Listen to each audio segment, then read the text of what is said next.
కేడీ మూవీలో మీరు నాగార్జున గారు అందులో మీరు ఫుల్ లెంత్ రోల్ అనేది చేశారు. కానీ దానికి వన్ ఆఫ్ ద ఏడీగా సందీప్ రెడ్డి వంగ గారు కూడా work చేశారు. లవ్లీ మెమరీ అది. యా ఏంటో సార్ ఆ మెమరీ ఎలా ఉంది, అసోసియేషన్ ఎలా ఉంది? బ్రిలియంట్ మెమరీ, అంటే వండర్ఫుల్ మెమరీస్. అవి చెప్పకూడదు నేను, ఎందుకంటే ఇప్పుడు అతను ఎక్కడో ఉన్నాడు. యా నాకు నేను చెప్పేవి ఎంత ఘోరంగా ఉంటాయంటే, ఓ ఎంత బాగుంటుందో వీళ్ళిద్దరి మధ్య అన్నది ఉంటుంది పాజిటివ్గా తీసుకుంటే. బట్ అదేంటంటే అదేదో ఇప్పుడు నేను గొప్పగా చెప్పుకుంటున్నట్టు అలా ఉంటుంది. కానీ అట్లే లేదు సార్, జస్ట్ అంటే యాజ్ అంటే ఆడియన్స్ నుంచి వచ్చినోడు, బాగా డౌన్ టు ఎర్త్, పైగా మనిషి ఎప్పుడు సినిమా తప్ప ఇంకోటి తెలియదు. యా నేను అప్పటికే కొంచెం రైటింగ్ అది ఇది అని కొంచెం అప్పటికి గుండె జారవన్నీ కాదు, కానీ బట్ అమృతంగా పాపులర్ అయ్యి నేను డైరెక్షన్ అవి చేస్తాను ఇవన్నీ కొంచెం తెలుసు. పైకి మాట్లాడే మాటలు గ్రూప్లో కూర్చుంటే ఏదో ఒకటి మొదలు పెట్టేవాడు, ఇంకా అవ్వదు, అది అలాగే వెళ్తూ ఉంటుంది. సో అలాగ నన్ను నేనేం మాట్లాడినా షార్ట్ గ్యాప్ వస్తే పక్క వచ్చి కూర్చుండిపోయాడు. సార్ ఇలాగ అంటే కుర్చీ చేసుకుని కూర్చోంత టైం ఉండదు, అలా కూర్చుంటేనే అలా కాదంటే కాదు సార్ చిన్న డౌట్, ఇదైతే మీరు ఎలా అనుకుంటారు, ఇదైతే మీరు ఏం చేస్తారు అన్న క్వశ్చన్స్ ఏదైతే అడుగుతున్నాడో డెఫినెట్గా చాలా మంచి విషయం ఉన్న మనిషి అన్నారు. అంటే ఇంకా ముఖ్యమైన విషయం, మట్టిలో మాణిక్యం ఒకడు ఉన్నాడు, తన పేరు కేకే కిరణ్. ఓకే, ఎవరు? కేడీ డైరెక్టర్. యా ఆ సినిమా ఫెయిల్ అవటం వల్ల ఈ రోజుకి స్ట్రగుల్ అవుతున్నాడు అన్న మాట పక్కన పెడితే, సినిమా ఇండస్ట్రీలో ఇలాంటి విచిత్రాలు విపరీతాలు చాలా ఉంటాయి. పార్ట్ ఆఫ్ గేమ్ కింద తీసుకుంటాం తెలిసిన వాళ్ళకి. కానీ తన తాలూకు టేస్ట్ కానీ తన తాలూకు చాయిస్ కానీ చూస్తే డైరెక్షన్ డిపార్ట్మెంట్ దగ్గర నుంచి శ్రీకాంత్ అని చెప్పి కాస్ట్యూమ్ డిపార్ట్మెంట్లో ఉన్నవాళ్ళు, కేకే టీం ఉండేది వండర్ఫుల్ టీం అనమాట. అంటే అతన్ని సెలెక్ట్ చేసుకున్న మనుషుల్లో ఏదో ఉంటుంది, ఏదో యూనిక్ థింగ్ అనేది ఉంటుంది, ఒక డెఫినెట్ గా ఒక పెక్యులర్ ఆస్పెక్ట్ ఒకటి ఉంటుంది, ఒక పెక్యులర్ క్రాఫ్ట్ టాలెంట్ ఏదో ఉంటుంది. Of all the people Sandeep నాకు బాగా కనెక్ట్ అయ్యాడు అప్పట్లోనే.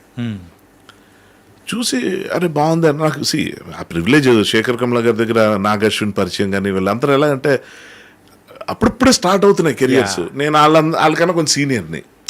సో ఆబ్వియస్గా మనకి ఇవ్వాల్సిన వాల్యూ మన మాట తీరు కానీ ఇంకోటి కానీ నా దగ్గరకు అది బాగుండేది. అవన్నీ అంటే చెప్పడం నాకే మొహమాటంగా ఉంటుంది, ఎందుకంటే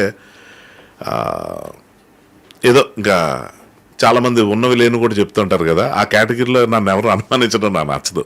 సో యా బాండ్ మాత్రం ఉంది. ఇప్పటికీ నేను ఎంత పెద్దోడైపోయాడు కదా అని చెప్పి అర్జున్ రెడ్డి టైంలో తన నెంబర్ తీసుకొని మెసేజ్ పెట్టడం పెద్ద విషయం కాదు, కానీ వద్దులే ఎప్పుడైనా ఎదురు పడినప్పుడు తను మాట్లాడే తీరు బట్టి నేను నెక్స్ట్ మాట మాట్లాడొచ్చా లేదో ఆలోచిస్తా.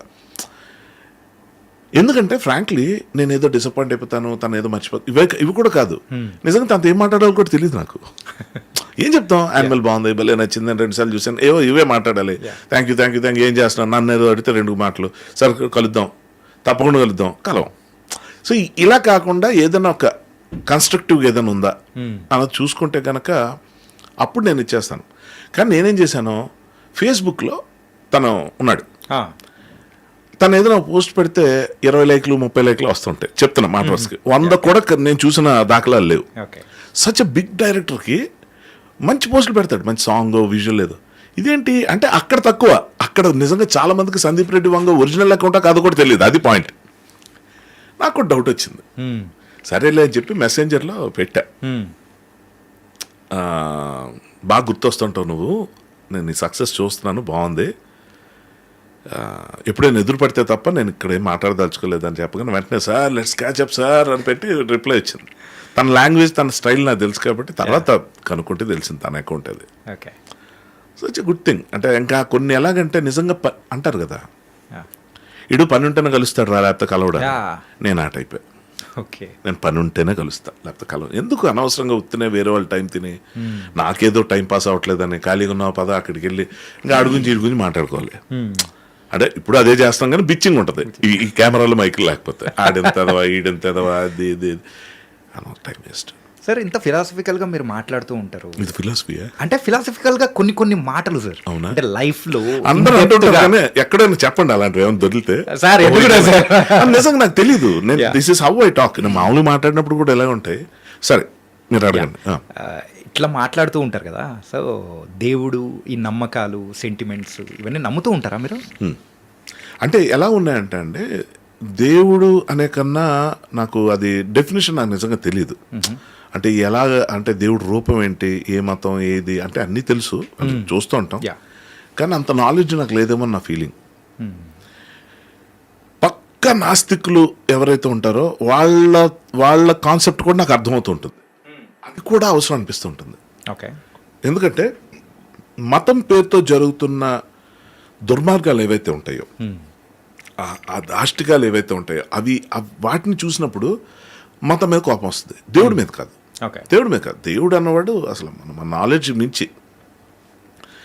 But I have good feelings for certain things. Like నాకు చాలా ఇష్టమైంది ఏంటంటే, ఒక గుడికి వెళ్తే చాలా హ్యాపీగా ఉంటా. అక్కడ తిరగటం, ఆ ప్రసాదం, తీర్థం, ఆ గంట కొట్టడం, అవి ఎన్ని ఎందుకు చేస్తానో కూడా నాకు తెలియదు, కానీ అలవాటు అయిపోవడం వల్ల బహుశా. అలాగే నేను 2 సార్లు మసీద్కి వెళ్ళా, అలాగే ఒక 30 సార్లు చర్చిలకు కూడా వెళ్ళా. ఇక్కడ అందరి దేవుళ్ళు సమానం లాంటి మాటలు నేను మాట్లాడను, ఎందుకంటే ఆ అమాయకత్వాలు పోయినాయి.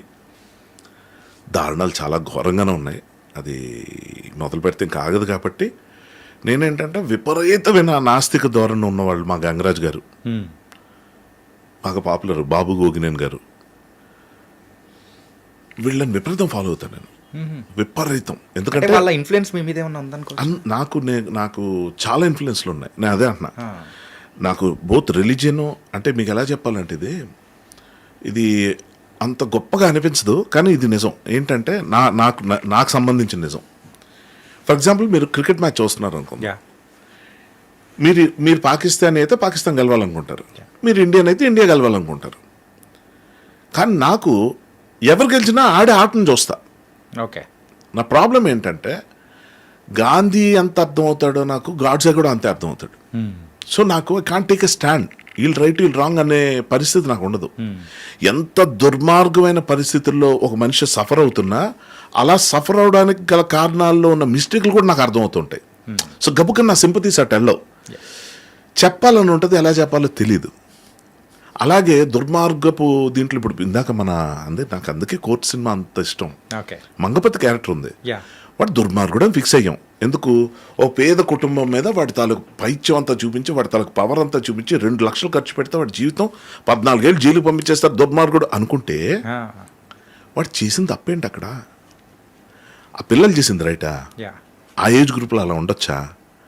మా అయితే ఏం చెప్తాం అంటే, వాళ్ళని సపోర్ట్ చేసే నిబ్బి గ్యాంగ్, ఆ age group what ever you call them, వాళ్ళు ఏమంటారంటే మేము ఇలాగే ఉంటాం, మాకు కరెక్ట్ అనిపించింది. వాళ్ళే హిట్ చేస్తున్నారు సినిమాని, వాళ్ళు ఎక్కువ చూసి కనెక్ట్ అయిపోతున్నారు. ఇప్పుడు ప్రతి ఒక్కడు ఇప్పుడు 1 has to fail అని నేను చెప్పింది ప్రతి ఒక్కడు కనెక్ట్ అవుతున్నాడు. అది నా గురించి నేను చెప్పి, నేను అనుకున్న మాట చెప్తే మీరు మా గురించి మాట్లాడేది మా జీవితం అంటే ఏం చేస్తాం? సో అలాగేంటంటే, మేము చేసింది రైట్. ఇందాక నేనేమన్నా మామా మసీద్ సంబంధించిన దాంట్లో నేను తీసుకున్న ప్రతి డెసిషన్, ఇది తప్పు డెసిషన్ అయినా కూడా పర్లేదు అనుకోవడం కూడా నాదే డెసిషన్. రైట్. సో రిజల్ట్ ఏమైంది? అది పాయింట్. సో ప్రతి మనిషిలోనే మంచి చెడు 2 ఉంటాయి అనుకుంటే, రిలీజియన్ ఫిలాసఫీకి సంబంధించినంత వరకు నేను గరికపాటిని విపరీతంగా ఫాలో అవుతా. గరికపాటి గారిని, చాగంటి కోటేశ్వర గారిని ఫాలో అవుతా, సద్గురుని ఫాలో అవుతా. మళ్ళీ ఇప్పుడు చూడండి అసలు ట్విస్ట్, బాబు గోగినేని గారు.